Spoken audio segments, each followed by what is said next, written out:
Good morning and good afternoon. My name is Steve Grove. I look after a team here at Google called the News Lab. We're actually a new team, about a year old. We're focused on innovation in the media landscape. But before that, I actually worked at YouTube, which is where I first came across David Evan Harris and the Global Lives Project, which you're all here today to learn a little bit more about. It's really a unique project in the media landscape today. We're very pleased to have David and Naomi joining us here in Mountain View for this talk. How many of you have seen the exhibit in the lobby of Building 43 before coming to this talk? Show of hands, anybody? Just a few?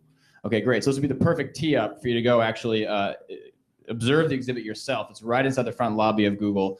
And it's really a phenomenal exhibit. It has over 500 hours of footage from the daily life of 20 people in 7 different countries. And it's really neat. It's sort of an 8-screen immersive experience where you get to hear both the audio and the visual from lives of these people that David and Naomi and others have documented around the world. And they'll be up here to tell you about it in just a bit. Google is just one place that this exhibit has found itself. It has also been at the Smithsonian, the United Nations University, and I think it originally debuted at the Yerba Buena Center up in San Francisco. So as I mentioned, I first met David back when I was at YouTube in about 2007. This was a long time ago in internet video years. This was back when Lonely Girl 13 was a huge phenomenon, when one of the original viral videos in the web was a video called Lazy Sunday from Saturday Night Live, if anybody remembers that. And in terms of my own experience at YouTube, it was around the same time that YouTube just started to be used for politics. So if you remember George Allen being caught on a camera calling his campaign opponent's videographer a macaca, that moment being captured, uploaded to YouTube, it went viral. He was then lost a very close race in many ways because of that clip, and sort of YouTube politics had been born. So, you know, YouTube has been used in a lot of ways since that point, but David was one of these really early guys who I think really recognized the potential of online video to really transform how we understand the world around us. And I think most importantly, how we understand the lives of others who don't live right next door or in the same state or even in the same country. I think when he set aside to do the Global Lives Project, he'll tell you a little bit more about it when he comes up. He didn't want to just go out there and say, hey, check out these documentary films of people who, you know, live around the world and have different experiences to you. He wanted to do it in a really unique way. What you see in these films is a really raw, unvarnished look at what it's like to live somewhere else. He takes the idea of day in the life and he takes it very literally. It is an actual day in the life of these individuals that he goes out and films, 24 hours straight. Camera runs for the whole 24 hours. They get a full picture of what it's like to be in that person's shoes. And it helps you answer questions, to use some of David's examples, like, what does a Brazilian rapper do first thing in the morning? Or how long does it take a Palestinian refugee to walk to dance class? Or what's it like to get on the Tokyo subway when you have to use a wheelchair? These are some really ordinary moments from which David extracts really extraordinary stories that give us a real sense of what life is like around the world today. The program really got kicking about 5 years ago, thanks to several grants from the National Endowment for the Arts. 3 years ago, David took the program and made it not just about the videos themselves, but a curriculum. For those of you who saw these booklets on the table when you came in, this is a fully immersive curriculum for schools to use. Over 1,000 teachers have this in their classrooms and can use it, showing videos from these films, but also a lot of great questions and answers, and a deep curriculum that David developed with a group at Stanford to bring this work to the classroom. And you know, when I think about this project, it's one of these things where it's sort of like private sector public diplomacy. You know, if you talk to somebody at the State Department or in any foreign government about what it means to understand cultures around the world, you know, one of the first things they always talk about is like, well, if you can do an educational exchange, or if you can like meet someone from someplace else, they no longer seem like the other, but they seem like, you know, you see a notion of sameness, right? And that gives you a new perspective, and I think empathetic perspective about the world around you that's so important. It's why we're so excited to have David and Naomi here with us today. He is joined as well by Naomi Toure. She filmed the Vietnam portion of this exhibit. She'll tell you all about that in a moment.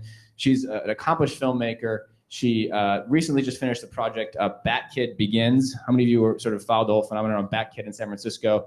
So Naomi just finished a film with Time Warner on that extraordinary story. She's also been a board member for Global Lives for several years. I'm going to bring up David now to give us a quick overview. David's a sociologist, he's an artist, he's a curator. He founded this program, like I said, way ahead of its time, before online video was really a thing back in 2004. in addition to running this extraordinary organization, he's also a fellow at the Institute for the Future, which means he knows what's coming. So maybe we can get to that in the Q&A. He also was on the staff at UC Berkeley's Haas School of Business. He started out earlier in his career at the White House and the Council on Environmental Quality, and spent a lot of time in Sao Paulo, where he got his sociology degree. So without further ado, I'd like to bring up David Evan Harris. Thanks so much, Steve. It's really an honor to be here. So I should just mention Global Lives was founded just a few months before YouTube, actually. And at the time when we did our first 24-hour shoot, we couldn't even afford a hard drive that we could put 24 hours of video onto. It was actually quite costly, thousands of dollars. But I followed Moore's law and figured that by the time I finished all of these videos around the world, I would be able to afford the adequate hard drives to do this. Let's see. So one of the big questions that Global Lives is asking, and Global Lives really is not about giving you specific answers. It's about asking you questions. One of these questions is, what are the boundaries of your moral universe? And this is a pretty big question. And one way I like to think about what this might mean is to ask people a question. So I'm curious in the audience here, if anyone knows or would like to volunteer a number about how many people died in Iraq as a result of the Iraq War since 2002. If anyone has an idea about the numbers there, the magnitude of deaths that took place. 300,000? 600,000? Anyone else? No Googling allowed. 1 million? Couple million?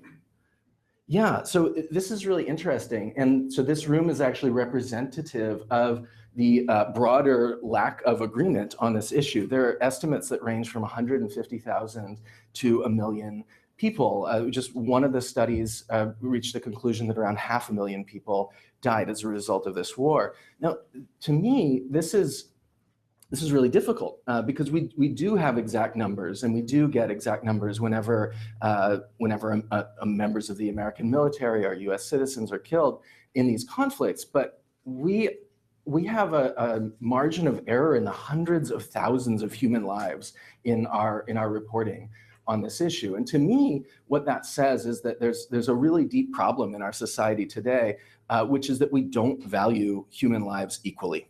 And if someone is of a different religion, of a different nationality, and maybe of a different class and living in a different part of the world, we don't have the mechanisms to really think about their life in the same way and in the way that we think about the lives of other people that are much closer to us. So to me, that's a really important part of the context of why I started thinking about Global Lives. So I want to show a short video that gives you an introduction to Global Lives, and then I'll tell you more. The world is an incredibly diverse place, but it takes experiencing that diversity on a personal level to really appreciate and understand it. The Global Lives Project is a video library of life experience where we record 24 hours in the daily life of people from all walks of life from all over the world. What I think is very interesting is the way in which we present it, unraveling in real time, waking up, eating breakfast, conversing with your neighbors. It's those details that really make you connect with someone. All over the world, no matter where we are, how we live, we all laugh, we all cry, we all care about our families. Global Lives cultivates empathy, and empathy is at the foundation of any thriving culture. It all began with recording the life of James Bullock, a cable car driver here in San Francisco back in 2004. Since then, we've done video shoots in other countries around the world, including Brazil, Malawi, Japan, China, India, Indonesia, Serbia, Lebanon, and Kazakhstan. When selecting our participants, we work with demographics experts to represent the world's diversity by age, religion, income, gender, and occupation. It's really transformative to travel and see other cultures, but not everyone has the privilege to just backpack around the world and get to know people from different places. Global Lives tries to bring that to people where they are, through the internet, through video installations, and allow people to have that experience of seeing what everyday life is like in different places in the world. in a classroom environment, it's very important for the future leaders of this world to be able to appreciate cultures and be able to understand that at the root of it all, we are all human beings with the same aspirations and dreams. The Global Lives Collective is made up of volunteer filmmakers, photographers, designers, architects, and everyday people from all over the world who are dedicated to sharing culture and crossing cultural boundaries. There are so many ways and opportunities to get involved with the Global Lives Project. Even just coming to our website and helping tag videos, there's plenty of opportunities to use our resources, engage in them, and contribute to them.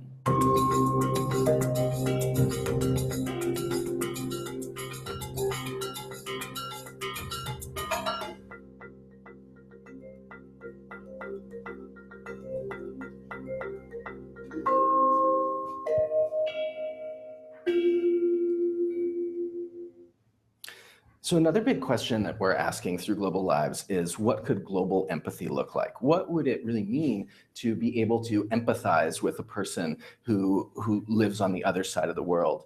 And our a motto that we use, and something that we've been saying for about 10 years now, is step out of your world. This is really the request that Global Lives makes of you as a viewer and a visitor to our exhibits, to really use these videos as an opportunity to step out of your everyday experience and imagine yourself into the life of another person that you otherwise couldn't have known.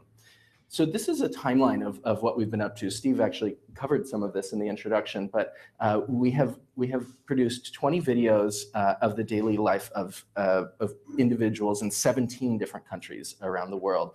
And we've been exhibiting that in all sorts of venues, ranging from museums to galleries to schools all over the world. So the first shoot that we did was in 2004, as I mentioned, and it's been climbing since. And when you open up the brochure that I gave everyone, you'll see that the shoots are divided into two sets of series. And one is the first 10 videos, which we produced between 2004 and 2009. And those have a little 10 next to them. And the others that have a cable car icon next to them are from our Lives in Transit series. And the Lives in Transit series is about transportation workers all over the world. And again, all of these videos are featured in the exhibit, and I'll be really happy to take you over there after this for a tour. So since this is potentially a technical crowd, I wanted to get to some of the math and the numbers behind Global Lives. So this is actually a spreadsheet that we used to figure out who we wanted to videotape in different parts of the world. But we actually did some work with, at the time, a Google employee who volunteered to do an animation for us to explain how we pick different people in different places. The Global Lives Project set out to document 24 hours in the daily life of 10 people who roughly represent the diversity of humanity. From the most intimate to the most mundane moments, our crews patiently watched, turning themselves over to the pace and rhythms of lives not their own. Geography. 61% of the world's population lives in Asia. So we selected 6 Asians and 1 person each from the other 4 major world regions: North America, South America, Africa, and Europe. We also learned that more than half of the world lives in cities, so we chose 5 urban and 5 rural people. Income. We conducted detailed economic research to select 10 people whose earnings roughly represent global income distribution. Gender. Half men, half women. Religion. The actual religious distribution of the planet. Age. The actual age distribution of the planet. 6 of the 10 people are under 30 years old. So that those animations came out of this spreadsheet again. So what we tried to do is we developed this concept of a representativity score. And this was actually something that came from an idea and a conversation I had with Lauren Carpenter, who's one of the founders of Pixar and invented the software called RenderMan. And I told him, Lauren, we're about to finish our 10th shoot, but we want to keep doing more of these shoots all over the world, and we want to stick to this idea. And he said, oh, David, it's a simple problem. All you need to do is create a 7-dimensional million cell by million cell matrix.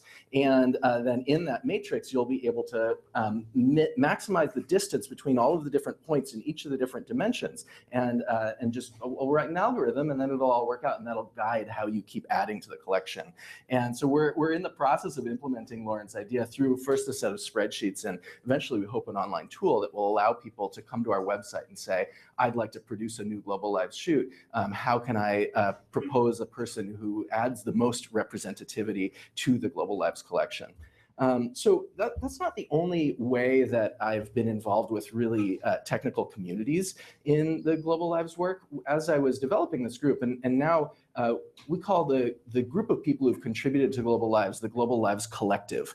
And as I was experiencing the growth of this collective beyond the size of most art collectives that you hear about in the world, I started to look to other domains for examples, and one of those was open source software. Now, have any of you contributed to Debian or been involved with the Debian Linux distribution community? Anyone know what Debian is? Okay, we have some nods.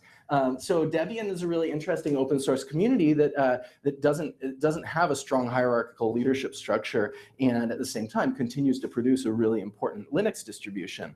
And so I looked at Debian, I looked at Creative Commons, which is an organization that produces licenses for art and creative content that are very much inspired by and analogous to open source software licenses.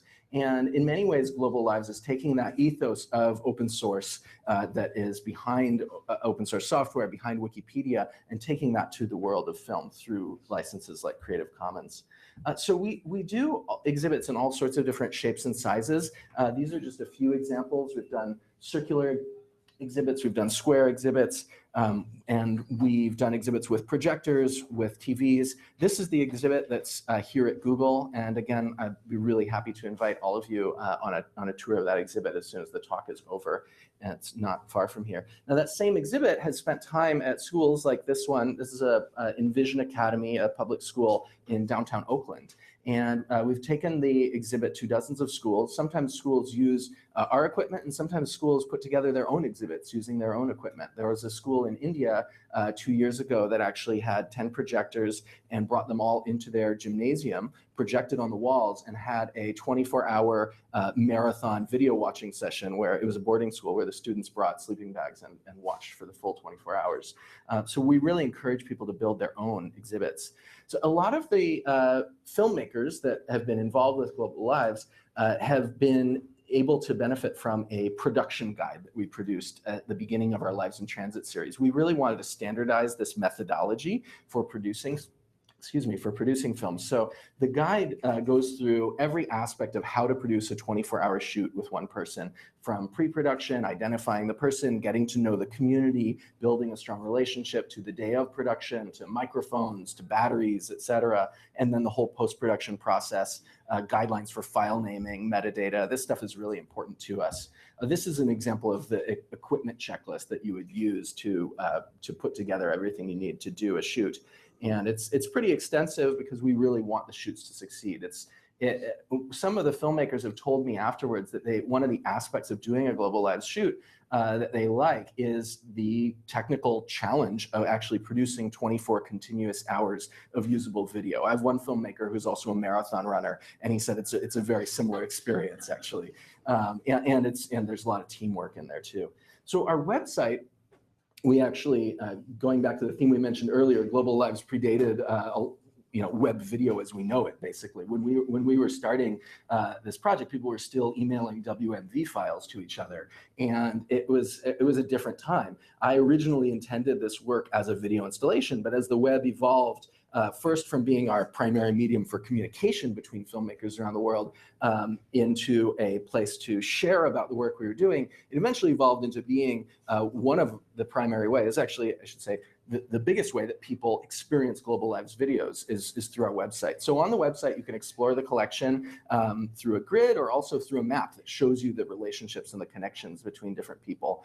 And we're always looking for ways to improve the website. So if any of you are excited about using your technical skills for this, please let me know afterwards. Would love to really have your input. So I wanted to get into a couple of the actual people. So this is Sungwon, and he's part of our Lives in Transit series. He actually lives in the neighborhood of Gangnam that probably all of you have heard of, known for Gangnam Style, the song in Seoul in South Korea. And he works for a company called Anyman. He rides a motorcycle around Seoul and delivers things. He assembles a chandelier. He does all kinds of different odd jobs over the course of his day. This is Ivan. He is a horse cart driver in Cali in Colombia. And you can see the crew riding the horse cart. It's hard to get a stable stable image from the back of a horse cart, but you can see they're using a Steadicam rig there that's shoulder mounted. And then this is Lara.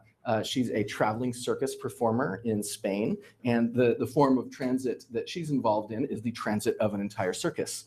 This is definitely a popular one. And this is Rushan, and she is a long distance train worker in China. And so she actually spends most of the 24 hours actually on a moving train during the shoot. And then this is Mingmar, and he is a caterpillar fungus harvester in Nepal. And the form of transit that he's involved in is actually his feet. He hikes for about a week and a half in each direction to this remote area of the Himalayas where he collects this extremely valuable fungus that grows on the backs of caterpillar. So again, I gave you all the brochure, and you can read more about each of them and even more on our website. I have exciting news. Global Lives has been accepted into the New York Film Festival for 2016. So Lives in Transit, we're wrapping up post-production on that. What you're seeing is a work in progress view of the Lives in Transit series. So Lives in Transit will premiere globally at Lincoln Center in September of next year. And there are a lot of people in the Google New York office who are actually excited about being involved in that and perhaps having a show, having this exhibit go to Google in New York before that. So I want to actually show a clip from our shoot in Vietnam before I bring up Naomi, one of our filmmakers. But before I do that, I owe a couple of really big thank yous to the Go Art program and Janice Myant, who was the curator who brought the Global Lives exhibit to Building 43, Esther Wojcicki, who's on our advisory council for Global Lives and was a big part of bringing the exhibit here as well. Of course, Steve and Steve's wife, Mary Grove, have been talking about doing this exhibit with me for about 4 years. It's been a long road. We benefited a lot as well from the Google Reach Local program, which is soon to be Google Local Leadership. We had a team of 3 Googler volunteers a couple of weeks ago that actually helped build that exhibit and did a lot of work on audio editing and getting footage onto our website. And then also a really big thanks to Rosa Wu, who is standing in the back there. So Rosa is a Googler and a member of the Global Lives Board of Directors. And she is also equipped with a donation accepting computer if you want to make a contribution this holiday season to Global Lives, and it will be doubled by your employer, Google. So with that, let me show you some footage from Vietnam, and then we'll talk a little bit more about it.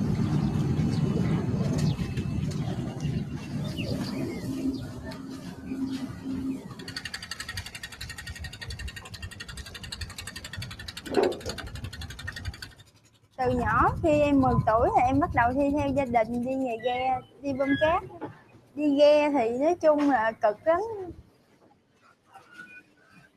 Em tên là Lê Thị Ngọc Huyền, em đến từ Mỹ Khánh. Ở nhà em ở Mỹ Khánh nhưng ở trong một cái làng nhỏ, vô một con sông nhỏ. Văn hóa của người Mỹ Khánh thì nói chung cũng giản dị.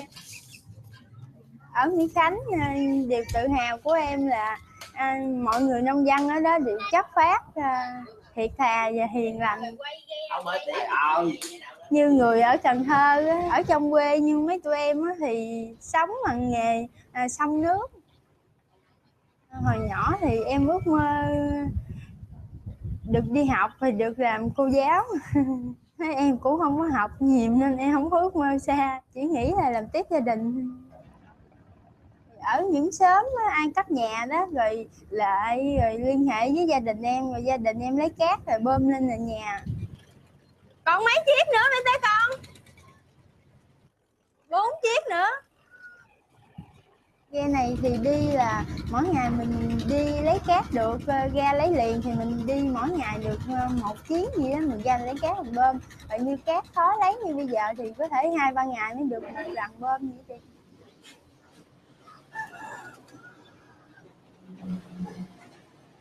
Đây thường mình đi lấy cát xong thì nếu như nước mà không thuận thì mình có thể là đậu, mình chờ khi nước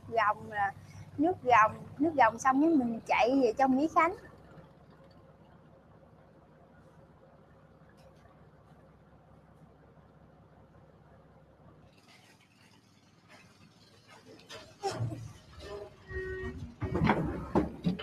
Cá ngừ đó nhiêu ký vậy chị? Hồi đó 25 ngàn. Ê, ăn cá ngừ bỏ vô coi ha.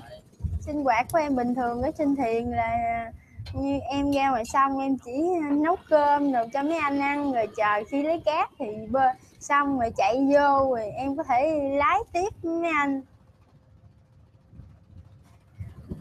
Tình cảm của mấy anh em nói chung là rất thương nhau và hoạt động khi làm công việc.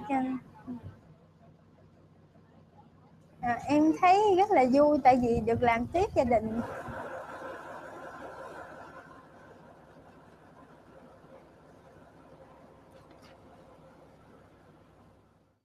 Great. Thank you, David. Naomi, why don't you come up and enjoy this? Round of applause for the film.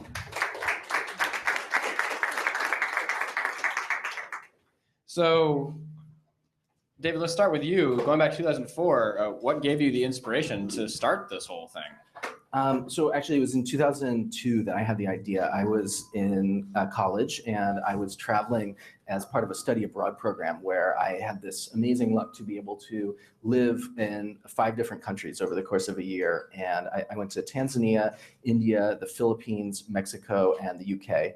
I lived in a bamboo house in the Philippines. I lived in a former squatter settlement in Mexico City. Then I lived in a mansion with 5 servants in New Delhi. And that experience was something I really wanted to share with other people. And I then went on to get a graduate degree in sociology. But I was feeling like in my writing, my academic writing, it wasn't really getting across just what you can gain from really spending time one-on-one or in someone's home with another person. So I wanted to share that, and that's really where the idea came from. That was a very long process, but that's how we arrived at that. But still, every week we get inquiries through our website from filmmakers that want to continue adding to the collection, and we're looking for ways to find the resources to continue producing more and more video. No, we just saw a clip from your experience in Vietnam. How long ago was that? So that was in 2003, June. 2003, okay. So you're a filmmaker. Your traditional process of filmmaking, I'm sure, is documentary style. You shoot, you stop, you take a drink of water, you keep going. This is very different. You film for 24 hours straight. Tell us what that's like. Yeah, so I think we mentioned this before, but it's really kind of the ultimate filmmaking challenge. It's like endurance filmmaking, right? So we had, obviously preparation is months and months in advance, as in any documentary, but this is, a logistical challenge. And is it you holding the camera the entire time? Like you personally are holding one camera for 24 hours? So no. So we definitely need a team. So I had a team of 7 people. 4 of us were actually holding the camera, the cinematographers, and the rest are just support. And so logistically, the way we do it is actually Alfred Hitchcock style. So we want the experience for the viewer to feel as though it's constantly, it's a constant filming. We're filming from when they go to sleep, their entire sleep, turning around in sleep. They wake up, they brush their teeth, they wash their face, they're exhausted, then they finally get their caffeine or whatever they need for the morning and go.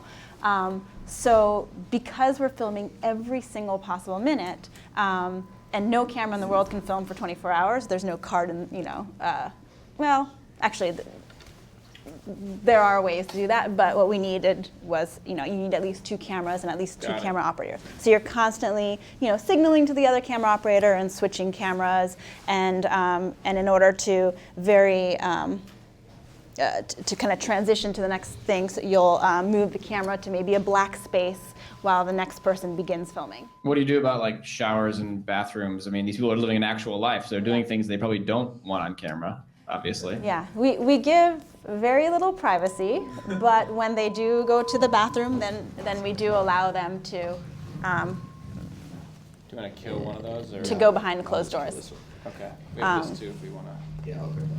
On the boat in Vietnam, though, the bathroom is open to the sky, so all of us, crew, on-screen participant, all of us had to just, go in a box that then would, flush right into the river, which she then later on pulled up the river water to wash the dishes.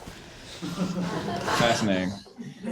So you're given an assignment. Tell me exactly how it works. You're given an assignment from David and team or whoever to go to Vietnam. How early in advance are you like contacting a potential subject of your film months in advance, or how does this work in terms of approaching the people you're going to profile? Yeah. So I was actually behind the scenes for 6 years before I actually became a filmmaker. So I was on the board, on the production committee, and looking at all the proposals. So yeah, it's months in advance.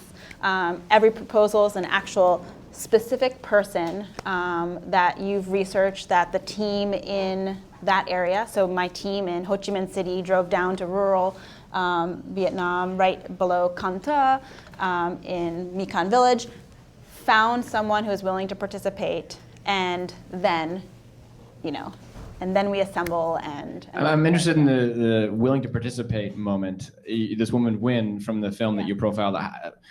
What's the pitch look like, and what kind of reactions did you get? Yeah. So actually, I was able to see her reaction because we lost our participant a day before we were about to film. So we had motorbiked across the whole city of Ho Chi Minh City, gathered all of our equipment, had the production van, we were ready to go down, called Khan, who was our original participant, and he said, "Oh, I'm really, really sick, and I can't participate, and I've been sent home, so I'm no longer on the boat anymore." And so we drove down to Can Tho, which is the largest city in the Mekong River Delta region in Vietnam, to find another participant. And so we split up into teams of people, each one with a Vietnamese local. And we went from boat to boat asking if someone, hey, would you be willing to be filmed for 24 hours tomorrow morning, starting at 5 a.m.? And so, of course, that's, an interesting question. And I think the response was always positive because people are interested in revealing something of themselves, and I think we all want to share in this idea of like kind of global connectiveness and global empathy, and so we had a lot of positive responses. The issue was that we had to find someone of a certain age demographic, of a certain religion, etc. David, do you find this to be true in most of the situations in which you're filming these 24-hour shoots, that people are surprisingly willing to do it?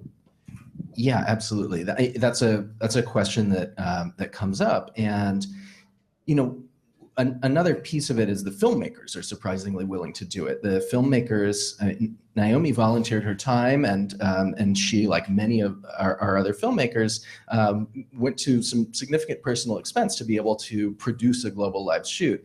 And in many ways, this is just a scaled up version of someone who's a really passionate Wikipedia contributor and spends months writing articles, right? It's someone who believes in the totality of this global project, and so they're willing to really put a lot of blood, sweat, and tears, and sometimes money into that. And I think that the on-screen participants, which is the name we use for the people whose lives we record, we say that because they are really participating by giving us their life and access to their life. I think all of them that I have met and the ones that I have heard about and talked to and heard interviews with, I think have an understanding of what Global Lives is about. I think it helps that we're a nonprofit organization, that we're independent, that we use the Creative Commons licenses, that all of the video that we produce can be watched for free on the internet. And I think they understand that they're contributing to something. Please chime in with questions. Justin. Yeah.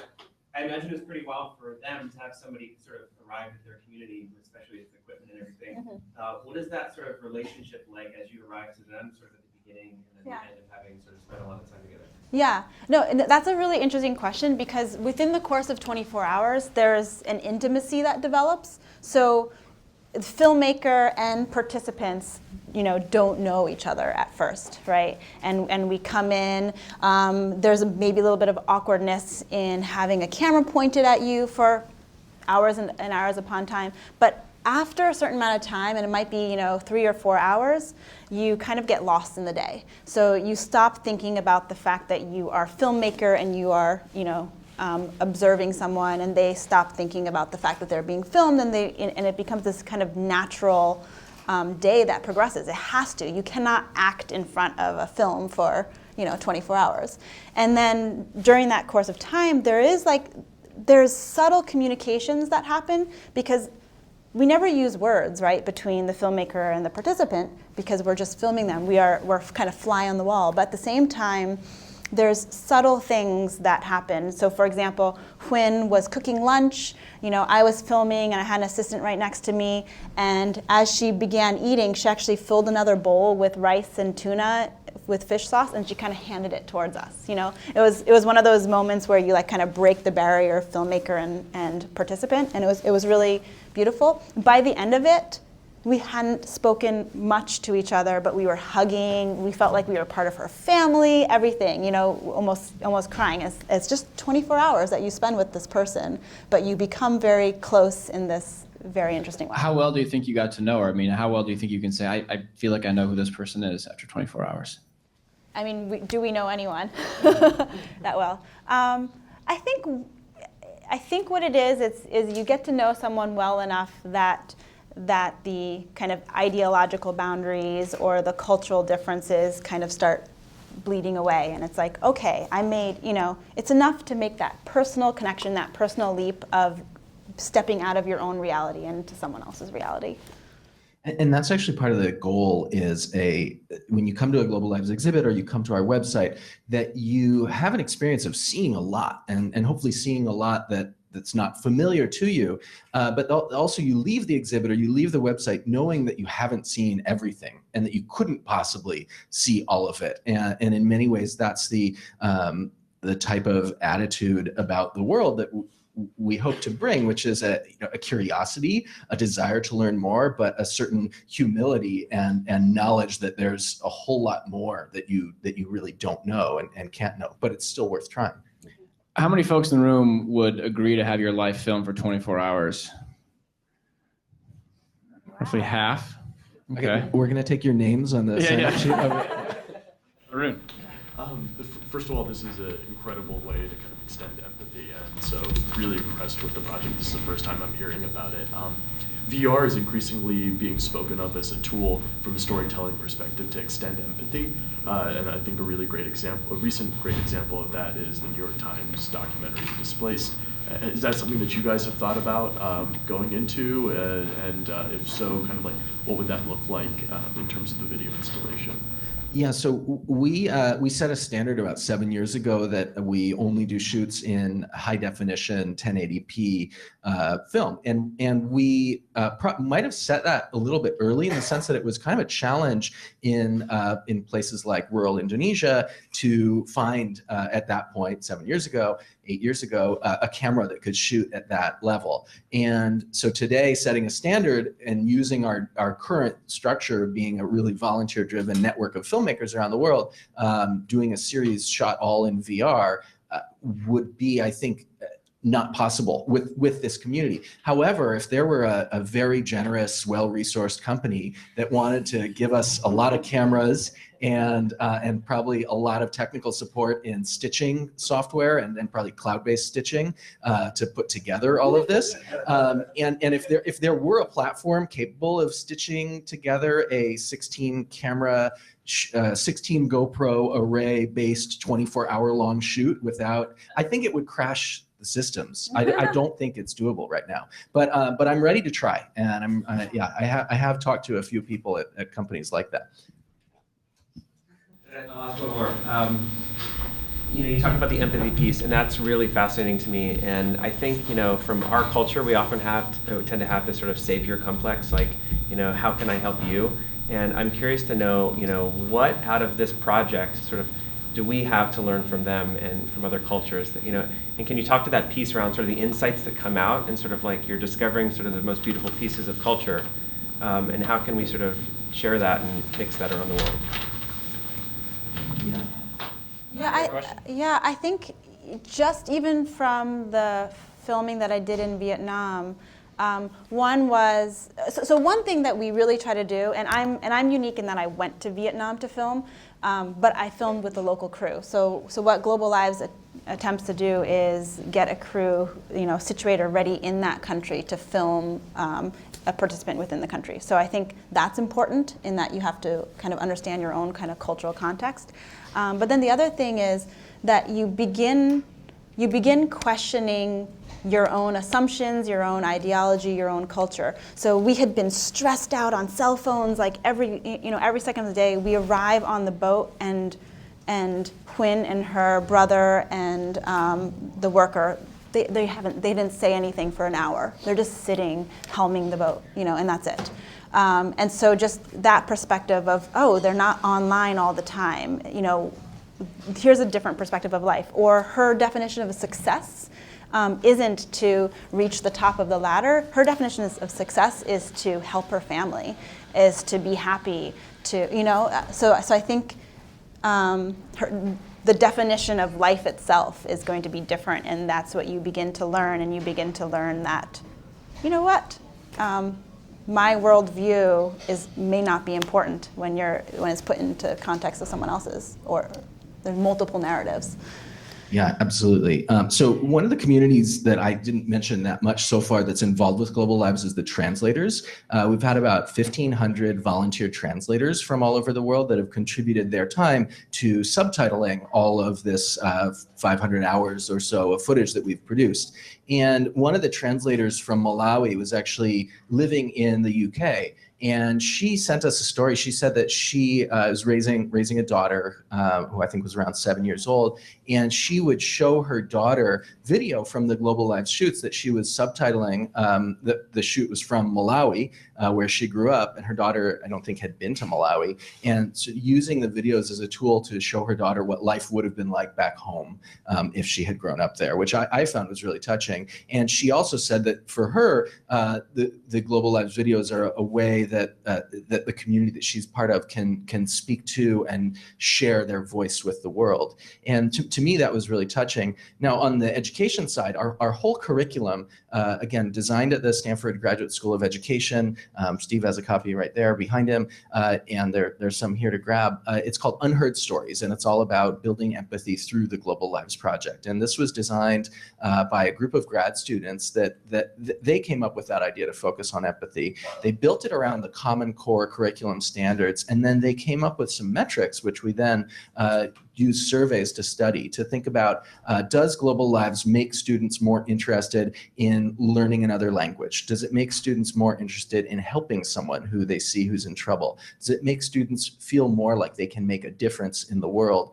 And so all of those, and a number of questions, we're seeing significant increases in before and after watching the videos. Now, from my perspective, Global Lives is a little more about art and about asking questions than increasing numbers of people that have certain emotions. But at the same time, in the education field, which we've now kind of dipped our toes and increasingly a whole leg into, so I fall off the chair, those kinds of numbers and that kind of research is really important. Other questions? Yeah. Thanks for coming. Just a question about the time issue. What ideas or what kind of vehicles have you used to compress that time to kind of see the life of this person and not have to sit through 24 hours to... So the shoot that you saw from Vietnam that Naomi produced, that was a 3-minute summary video of the 24 hours in Vietnam. So all of the crews produce a short that's based on the 24 hours that we use in situations where we can't invite someone into an exhibit. But I think even talking about that 24-hour format, I mean, that's what's really special and unique about Global Lives. And so you know, kind of the purest form of documentary. It's unedited. And so in an installation format, when you're stepping inside and seeing the unraveling of a daily life, you might come upon a very mundane moment. You know, someone is just hiking up a mountain, someone else is brushing their teeth. And so that forces you to rethink what narrative is, and to rethink the fact that we put a lot of narratives on everything we see in the media, right? There's always some sort of opinion, and so this is as pure as possible in terms of cinema verite, just unraveling, and that allows us to ask those questions and begin dialogue. So David, I'm guessing no one other than you has seen more of these films in their entirety and had time to think through what they mean. I'm curious what you've learned about people throughout this project. Yeah, so one of the reasons is I've been working on Global Lives for 11 years, and that is a really long time, especially in our generation. And the real reason that I keep with it is watching the footage is still challenging to me. I don't, when I come to the exhibit, I still almost always see something new that I haven't seen before, or I notice something new in a piece of the video that I haven't seen before.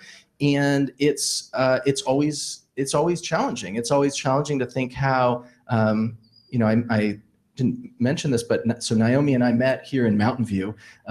We were both living here at the time. I went to Mountain View High School, and growing up in Silicon Valley, I had a pretty comfortable existence here, and I live in San Francisco now, and I still have a pretty decent, comfortable life. And when I watch the Global Lives footage from around the world, there's no convincing story I've come up with to tell myself about why I deserve all of the privilege and the resources and the comforts that I have.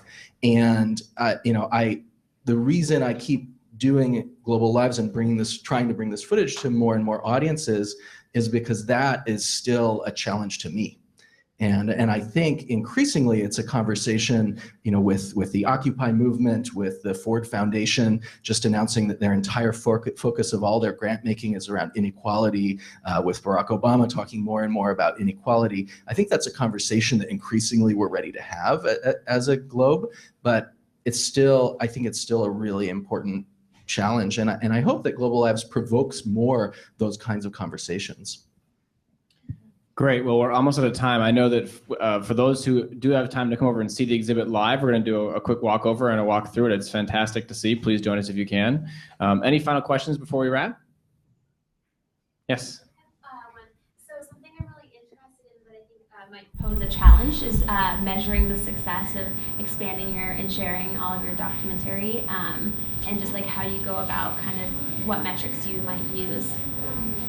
Yeah, so as I mentioned in our education program, we've developed a couple of different surveys. There's actually a movement within the psychology community called positive psychology that is all about finding ways to increase the pro-social behaviors, is a term that they use, between people, and looking at ways to influence and then measure if people are becoming more empathic and more kind to each other. And so we actually had a psychology graduate student at Berkeley develop a survey to figure out in real terms whether the experiences of watching this footage actually draws you out of yourself and makes you someone who's thinking more about others. And again, the initial results are very good. However, it's really expensive to do randomized controlled trials in a really systematic way. And it's also a challenge because a lot of grant makers want to see that information when they're grant makers in certain categories. And yeah, we have initially good results, but I'm always looking for ideas and ways that we can develop that more. I'm sure there's a way we could do that with visitors to our website too, and I haven't gotten around to implementing that. I'd love to hear more of your ideas after, if you have them, about how to do that. Great. Well, David, Naomi, thank you so much for being with us today. Thank you. Round of applause. Thank you. Thank you also for the project. I think, in addition to being an amazing contribution to the filmmaking and the arts and the culture and the education communities, it's also just a great contribution to humanity. So thank you for doing what you're doing, and please come back again.